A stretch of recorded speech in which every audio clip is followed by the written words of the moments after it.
Bismillahirrahmanirrahim. Assalamualaikum warahmatullahi wabarakatuh. Perkenalkan, nama saya Astriana, NIM 2102010136 dari Prodi Pendidikan Agama Islam Fakultas Tarbiyah dan Ilmu Keguruan Institut Agama Islam Negeri Paropo. Baiklah, di sini saya akan membahas tentang materi PAI dan Budi Pekerti untuk kelas 5 SD dengan tema Iman kepada Rasulullah.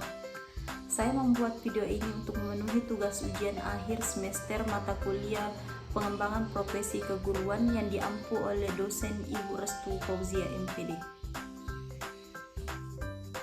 Nah, langsung saja kepada pembahasan iman kepada Rasulullah. Nah, keimanan seseorang itu tidak sah sampai ia meyakini semua nabi dan Rasulullah. Selain itu, kita juga harus membenarkan bahwa Allah telah mengutus para rasul dan nabi untuk membimbing dan mengeluarkan manusia dari kegelapan menuju kepada cahaya kebenaran. Allah mewajibkan semua umat Islam beriman kepada nabi dan rasul yang diutusnya tanpa membedakan antara rasul yang satu dengan rasul yang lainnya.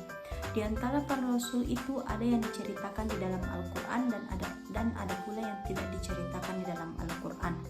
Adapun rasul-rasul yang diceritakan di dalam Al-Quran itu terdapat 25 orang.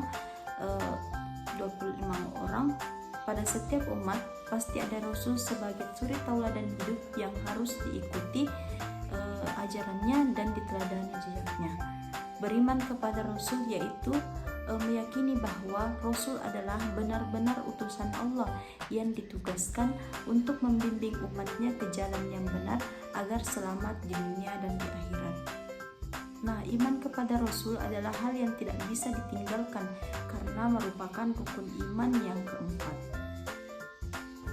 Nah, pada slide pertama di sini tentang pembahasannya pada pendahuluan, umat Islam wajib mengimani kebenaran para Rasul, utusan Allah Subhanahu wa Ta'ala, termasuk diantaranya meyakini adanya sifat wajib dan sifat mustahil bagi Rasul.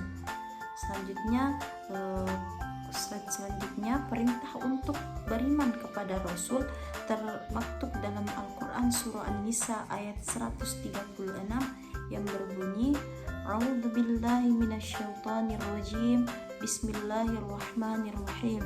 Ya ayyuhalladzina aminu billahi wa rasulihi wal kitabil ladzi nazzala ala rasulihi wal kitabil ladzi anzala min qabl wa may yakfur billahi wa malaikatihi wa kutubihi wa rasulihi wal yaumil akhir faqad dhalla dhalalan ba'ida. Yang artinya, wahai orang-orang beriman, tetaplah beriman kepada Allah dan Rasulnya Muhammad dan kepada Allah dan kepada kitabnya Al-Quran yang diturunkan kepada Rasulnya serta kitab yang diturunkan sebelumnya. Barang siapa yang ingkar kepada Allah, malaikat-malaikatnya, kitab-kitabnya, rasul-rasulnya dan hari kemudian, maka sungguh orang itu telah tersesat sangat jauh. Nah, itulah tadi dalil tentang iman kepada Rasul Allah.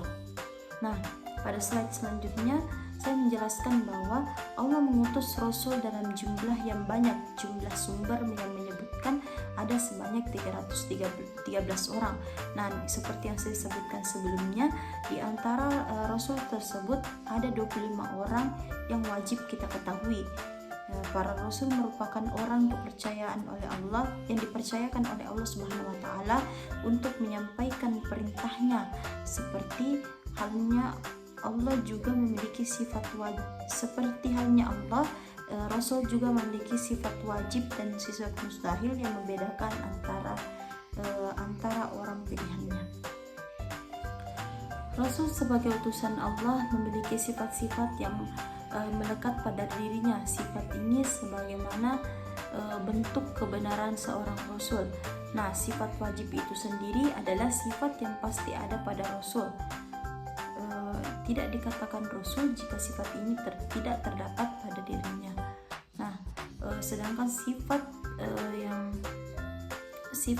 mustahil bagi Rasul yaitu kebalikan dari sifat wajib bagi Rasul. Pada slide selanjutnya, sifat wajib dan mustahil bagi Rasul ada 4. Di antaranya siddiq, amanat, tablik, dan batona itu sifat wajib. Sedangkan kizib, khianat, kitman dan balada adalah sifat mustahil bagi Rasul. Adapun saya akan menjabarkan satu persatu sifat wajib bagi Rasul. Nah, sifat wajib bagi Rasul itu kan ada 4. Yang pertama siddiq. Siddiq artinya selalu benar. Yang kedua amanah. Rasul selalu dapat dipercaya. Yang ketiga tabligh, bermakna Rasul selalu menyampaikan wahyu. Yang keempat fatona, yang artinya Rasul memiliki kecerdasan yang sangat tinggi. Nah, selanjutnya sifat mustahil bagi Rasul.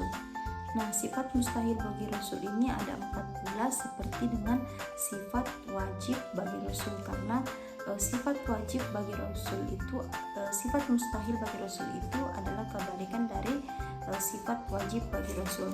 Adapun yang pertama kizib. Kizib artinya mustahil Rasul itu pembohong atau pendusta. Yang kedua khianat. Khianat yaitu mustahil seorang Rasul itu berkhianat. Yang ketiga kitman. Kitman artinya mustahil Rasul itu menyembunyikan kebenaran. Yang terakhir baladah. Mustahil Rasul itu bodoh. Nah, kesimpulan dari materi yang saya bahas tentang ini yang bertemakan iman kepada Rasul Allah, yaitu kita wajib mengimani para Rasul sebagai bentuk ibadah kita kepada Allah Subhanahu wa Ta'ala. Baiklah, itu saja materi yang bisa saya sampaikan pada kesempatan kali ini. Kurang dan kurangnya mohon dimaafkan. Wallahu muwaffiq ila aqwamit thoriq. Wassalamualaikum warahmatullahi wabarakatuh.